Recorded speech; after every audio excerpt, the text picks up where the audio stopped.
My name is Anne, and I'm a chemo infusion nurse. I work at an outpatient infusion center, cancer clinic, and my typical day revolves around having a set amount of patients who are due for their chemotherapy treatments, and we do a lot of patient teaching and a lot of support for people that are new to chemotherapy. We start IVs, we give a lot of different medications, including chemotherapy, fluids, antibiotics. It's a very different setting from inpatient oncology. A typical patient that we see here would come in at an appointment time, and we review their orders preferably before they get here, check their doses for their chemotherapy, make sure that it's an appropriate treatment, double check everything, review allergies. If it's the patient's first treatment, we'll set up a teaching session beforehand so that we can give them as much information as possible before they come in for their therapy. Otherwise, we bring them back, they get to sit in a nice recliner, and most of our patients have central venous access. So usually we're doing things like accessing metaports or PICC lines. We'll draw their lab work. As long as their lab work looks okay, we have a lot of parameters that we have to look for. If it all looks good, we continue with their treatment. Most of them get IV pre-medications for nausea and things like that. We then do any number of chemo treatments, which can take from 8 hours to 2 minutes each.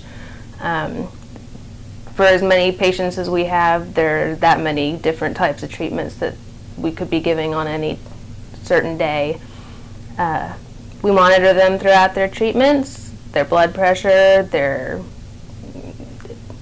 it's a lot of observing that we do that most people wouldn't recognize as monitoring, but when you do it all day, every day, you start to pick up on really subtle things, and you can assess a person without them having a clue that you're doing anything other than shaking their hand and saying hello.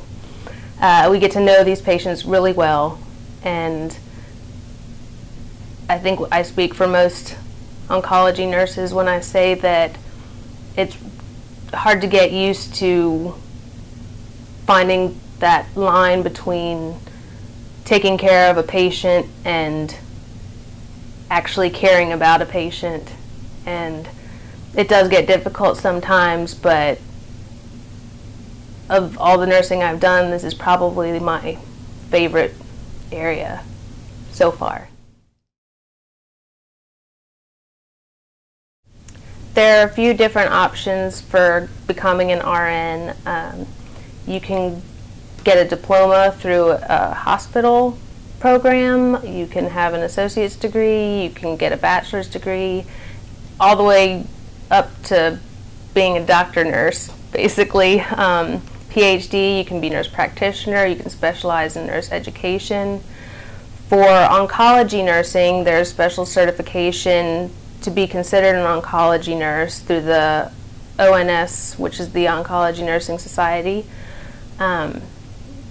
There's also a course that instructs you about giving chemotherapy specifically. It's kind of equivalent to a CPR course that you would take once and renew every so often. I believe it's every 2 years. I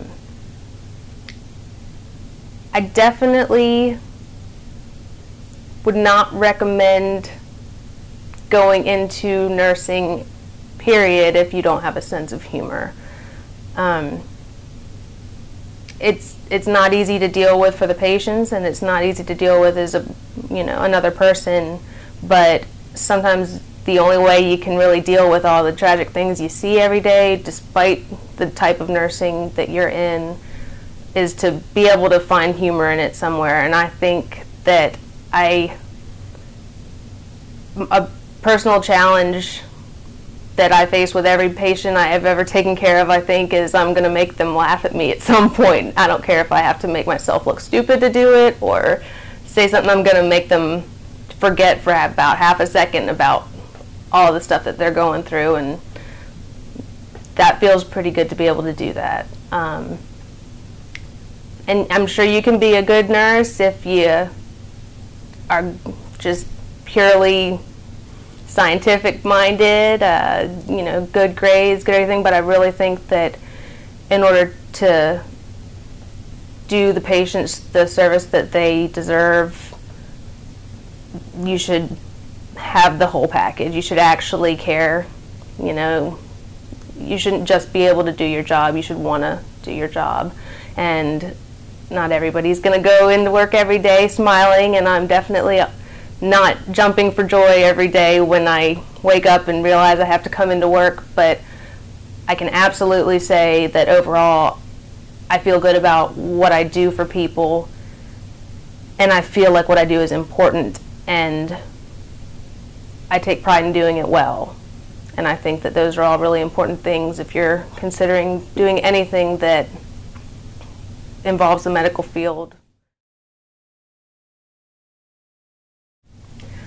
The best part about being a nurse for me is to be able to directly have an effect on somebody's well-being, their life, their day in a way that's very, very tangible. It's almost kind of an instant gratification that you don't get with a lot of other things. On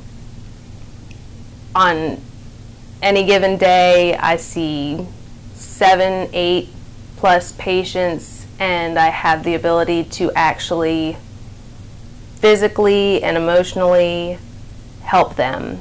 And it's a very empowering feeling.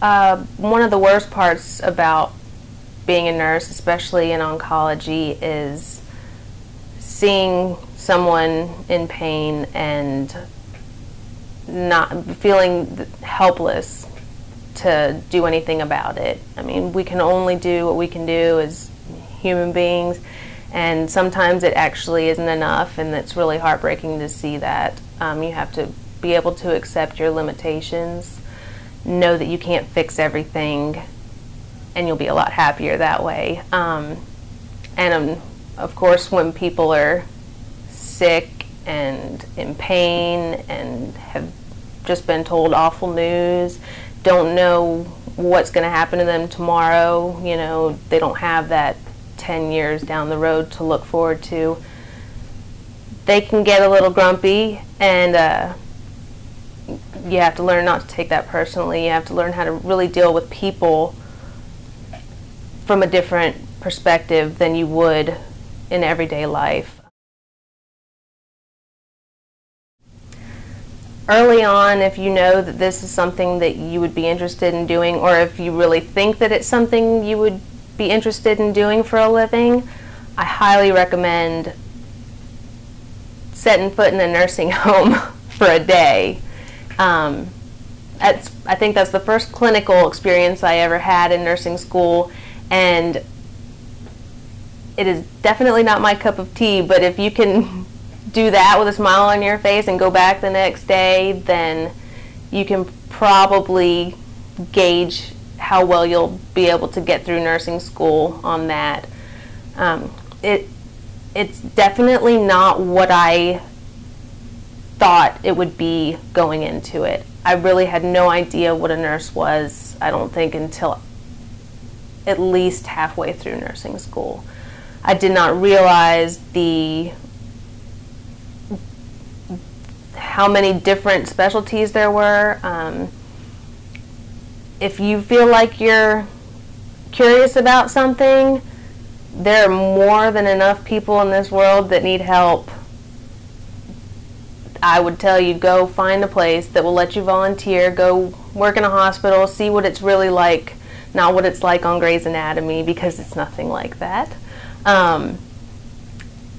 Find out for yourself before you actually go into it and commit yourself to it financially as a student. Some people find out that they don't like needles.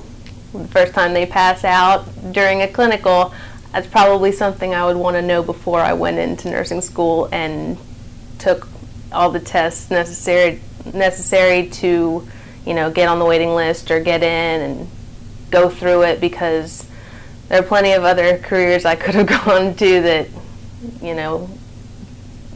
wouldn't take such emotional, they don't have such an emotional demand. I think working in a nursing home, working in a hospital, just reading, just learning for the sake of learning, the more you know, the better choices you'll make.